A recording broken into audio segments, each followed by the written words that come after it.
pense, oui, il y a une crise d'identité parce que l'unité avec l'histoire est un peu rompue, n'est-ce pas, avec le Vatican II et après toutes les évolutions techniques, l'homme se trouve dans une rupture avec sa propre histoire.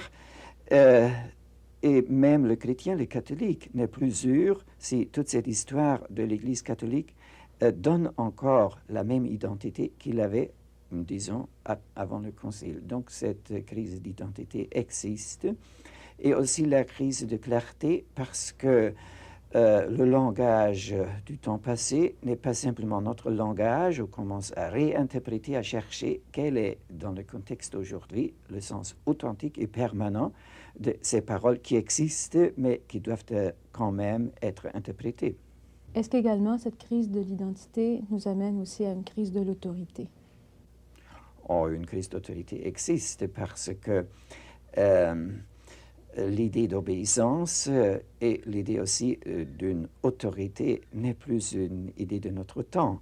Après la psychanalyse et une certaine idée de démocratisation, l'idée qu'il y a même des valeurs impératives et qu'il y a la possibilité qu'une personne est chargée avec une autorité qui ne vient pas de sa propre force, mais est une autorité donnée par le sacrement, par le Seigneur, par l'Église. Ce sont des idées difficilement de comprendre et d'accepter et de réaliser dans le contexte de notre vie.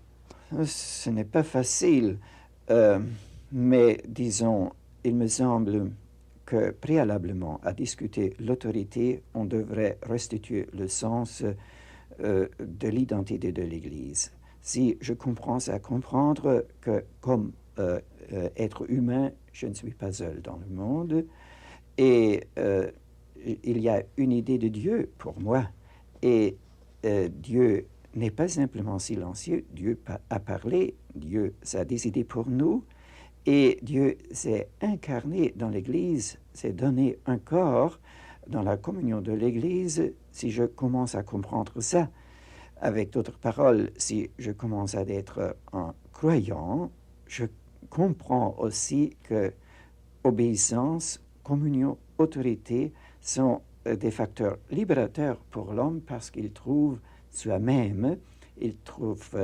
la profonde liberté de la vérité et seulement à travers une réalisation profonde de la foi, seulement s'il commence à comprendre que foi est un chemin vers la vérité de son être, il comprend aussi les implications de la vérité. Donc, je pense la rue moins directe, une méthode qui commence avec les éléments de la foi, soit plus sûre que discuter immédiatement l'autorité.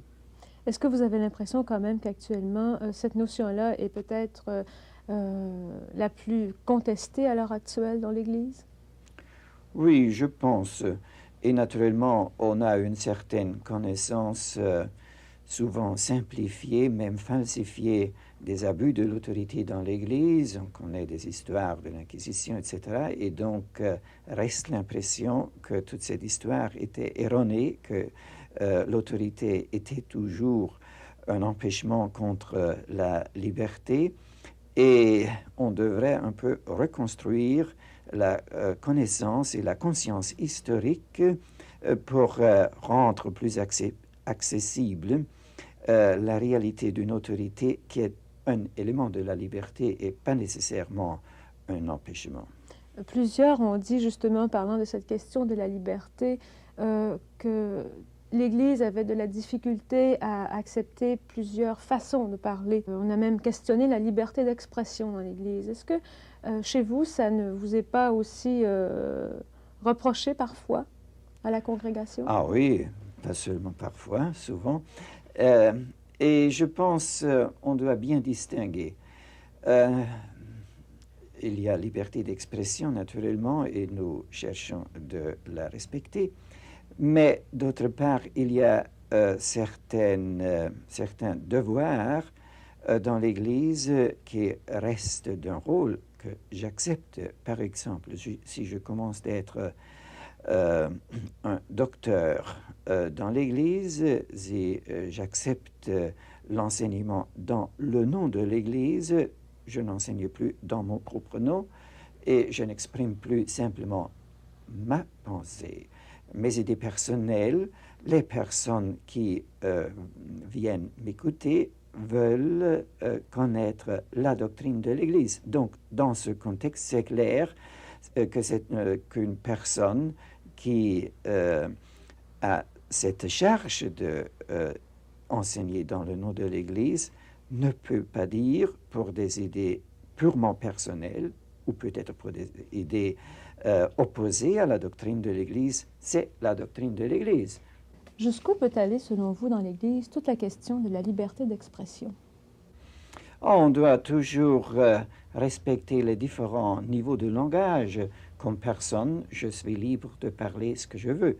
Mais la chose change si je parle dans une qualité officielle.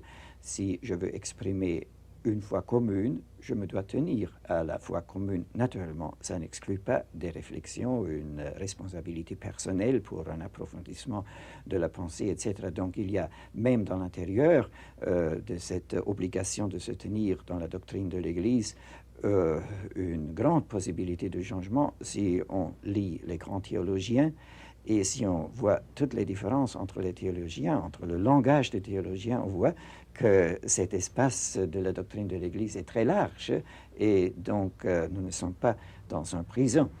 Est-ce que c'est une impression alors fausse que nous avons de l'extérieur et souvent nous l'entendons, que l'Église est très rigide actuellement sur la façon d'interpréter par exemple les questions de théologie morale? Est-ce que ce n'est pas, et c'est vous qui l'affirmiez dans un livre publié il y a 3 ans, le principal défi finalement qu'aura à faire face l'Église bientôt? Oui, je pense que c'est maintenant l'heure de la théologie morale et c'est lié avec ce problème de notre discours de commencement, comment être homme aujourd'hui. C'est le problème du comportement humain aujourd'hui et donc les problèmes de la moralité de l'homme doivent être de nouveau pensés dans l'identité des grandes données de la foi et des grandes données de la tradition humaine.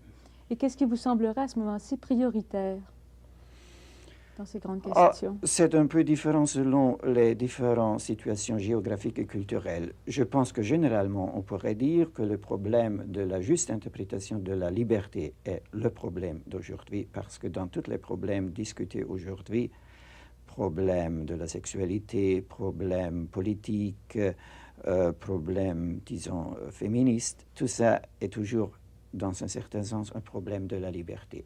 Mais je pense que ces deux problèmes, le problème d'une éthique politique qui respecte d'une part la nécessaire liberté et pluralité des réalisations politiques et qui respecte d'autre part les valeurs morales nécessaires pour une politique humaine, c'est une grande problématique à discuter aujourd'hui. D'autre part, l'anthropologie, toutes les implications de l'anthropologie, naturellement, la sexualité est une des grandes dimensions de l'anthropologie et donc de la morale à discuter aujourd'hui. Est-ce que ça veut dire à ce moment-là que sur le plan moral, les catholiques se doivent d'attendre une réaffirmation de ce qui a déjà été dit sur la question, ou il y a quand même des secteurs à l'heure actuelle où il y a des recherches qui se font, où on peut voir, là, s'attendre dans les prochaines années à ce qu'il y ait des changements?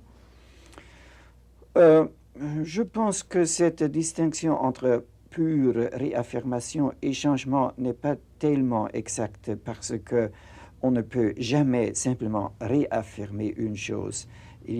L'homme est toujours nouveau et donc pour comprendre la même chose, pour être toujours de nouveau homme, il doit retrouver les mêmes choses et s'il les retrouve, il les retrouve dans une manière nouvelle.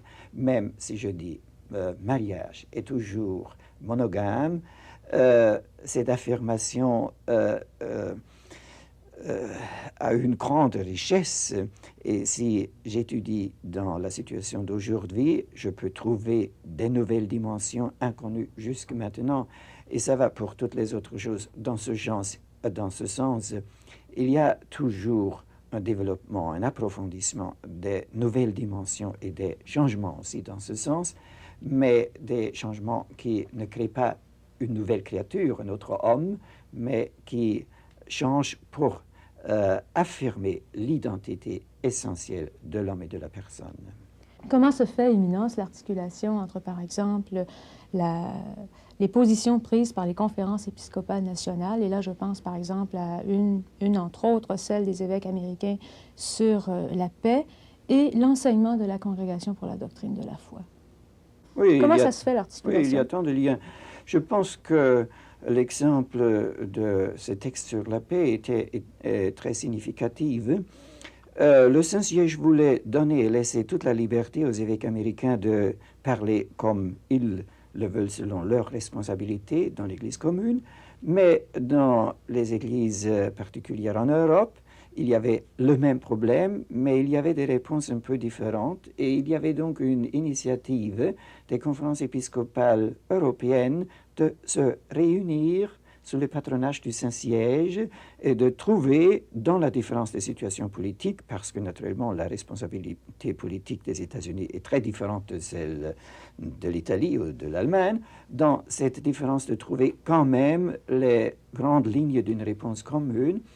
Et je pense que c'était une réalisation très heureuse du principe de la collégialité et de la tâche du Saint-Siège de réunir les différentes conférences épiscopales. Nous avons des entretiens réguliers avec les différentes conférences épiscopales. 2 fois par an, nous voyons la présidence de la conférence épiscopale américaine, et il y a les visites ad limina qui font toujours normalement aussi une visite dans notre congrégation et dans les autres congrégations.